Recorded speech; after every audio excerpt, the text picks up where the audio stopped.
Along with including information on the Franklin cover-ups and the suspicious suicide of journalist Gary Webb, Bailey includes an entire chapter on the tragic and horrible incidents of work-related homicides.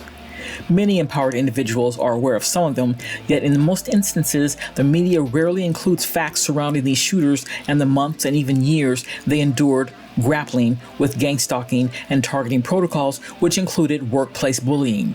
Bailey shares in-depth research surrounding the history of 8 mass shooters.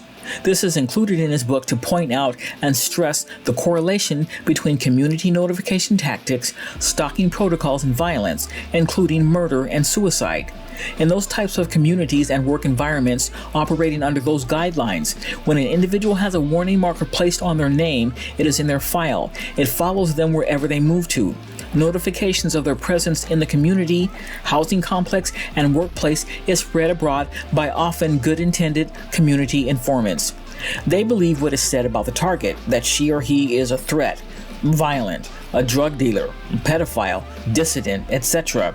And in their desire to protect their family and community, they will go to any length to drive that supposedly undesirable from their midst. Bailey points out that many of them do not have any remorse or shame at their actions simply because in their minds they are acting in the right. Unfortunately, in some instances, the sentiment is echoed in the workplace. Bailey's chapter, The Dark Side, deals with this tragic reality. Now, this book was published in 2010, so the individuals and the brutality occurred a few years prior to this. Now, nearly 14 years later, the names may not be as well known, but at the time his work was released, this chapter was sure to capture the minds of those who read it. Again, the author is stressing the correlation between the negative effect of notification protocols, the bullying and targeting tactics they instigate, and the tragic results in work environments. Bailey writes of Yvonne Hiller, an employee at Kraft who made numerous complaints to the Occupational Safety and Health Administration surrounding her bullying that included having chemicals sprayed on her, being sprayed into her home. No one was ever able to prove the presence of chemicals. Constant bickering with particular co-workers led to her suspension from work. She was escorted from the building. Hiller retrieved a gun from her car and returned to the building and shot the 3 co-workers. 2 were killed instantly. She called 911 herself, and authorities found her curled up in the fetal position. Omar Thornton complained of being bullied at work and that it surrounded severe racism.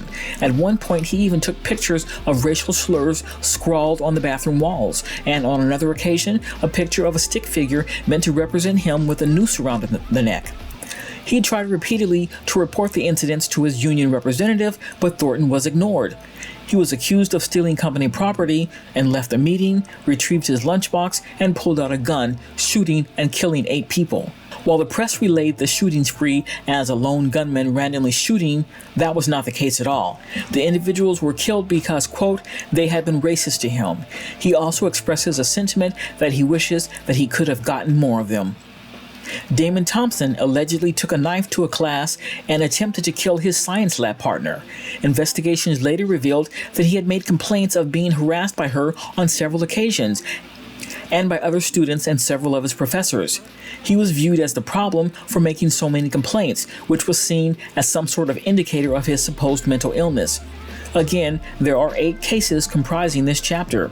The most saddening and shocking surrounds an Asian immigrant, Jiverly Wong, who, according to media, snapped one day and went on a killing spree inside an American Civic Association building because he couldn't stand being poor. Yet, as Bailey points out, the research into Jiverly Wong's life and the story that he tells are very different than what the media was all too happy to portray. Bob, this package contains some very disturbing material. Katie, no doubt about it. The letter and the photos you mentioned are very troubling indeed. And there's more evidence that Jiverly Wong set out last Friday morning expecting to die in his mission of violence. Before killing 13 people at the American Civic Association in Binghamton, Jiverly Wong dropped his death manifesto in the mail. The package arrived today at News 10 Now, a cable television station in Syracuse. 3 photos of Wong with his guns and a rambling handwritten letter in which Wong railed against police, accusing them of taunting and torturing him. He confessed in the letter, writing, "I am Jiverly Wong, shooting the people." And he tried to explain, "I cannot accept my poor life. But before I cut my poor life," he wrote, he intended to take at least 2 people with me. Wong, who wore body armor and carried 2 handguns in the spree, fully intended to die in the rampage. He apologized in the letter for poor language skills, writing, "I want to say sorry. I know a little English." But he offered no apology for the horror he had carefully planned. And the letter closes with a most chilling sign-off. "And you have a nice day." The letter and the photos now have been turned over to the FBI, and police will not comment until the behavioral experts at the FBI have a chance to review the whole package. But it's very clear that Wong copied the actions of Sung-Hui Cho. He was the Virginia Tech gunman who mailed his own manifesto the same morning he killed 32 people 2 years ago.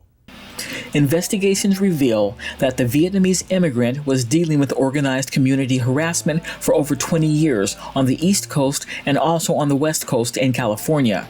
Most of the harassment came from police officers. He was lied on, accused of robbing a bank, that he was a drug user, could not hold down a job. The bank robbery was a lie told to the police by an informant, and he was never reported to have any type of drug problem.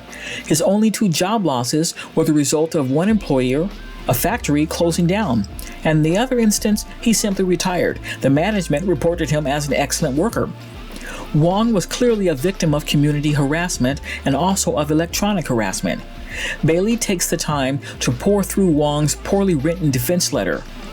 His English is not very good and has led to many discrepancies and misinterpretations. That Bailey would take the time to work through the document and provide both the original and his interpretation is admirable and appreciated. Readers are encouraged to read the entire letter along with Bailey's translation. It should be noted that it is only during this section of the entire book that the author reveals that he himself is an empowered individual. Quote, "Yes, I am indeed very sorry for his victims, but having been a target for about a decade now, between workplace mobbing and gang stalking, I do feel sympathy for what this target went through. Unlike many of us, Jiverly Wong did not have the language skills or communication skills to properly explain what was happening to him. Yet he was able to endure his harassment for close to 20 years, almost from the time he stepped foot in America." The entire chapter, The Dark Side, and specifically his empathy towards a targeted immigrant, shows Bailey's unique sensitivity towards a compromised population within the T.I. community. That and his efforts of translating and struggling to understand Wong's efforts of sharing what he endured under the hands of callous, dirty police officers. As such, ArtisticMinistry.net gives Closing the Gap the full 40 points in the 4th and final category, Sensitivity towards a Compromised Population within the T.I. community. Having earned the maximum 20 points in the first 3 categories, totaling 60, and all 40 of the remaining category, that brings the score to a grand total of 100 points.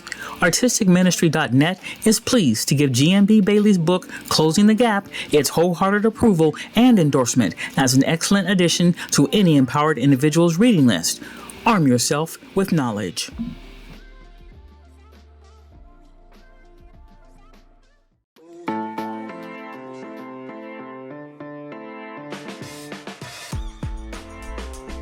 If you want to bring awareness to gang stalking in your community or at work but aren't sure how, check out the t-shirts, postcards, coffee mugs, and other items in our online store at Zazzle.com.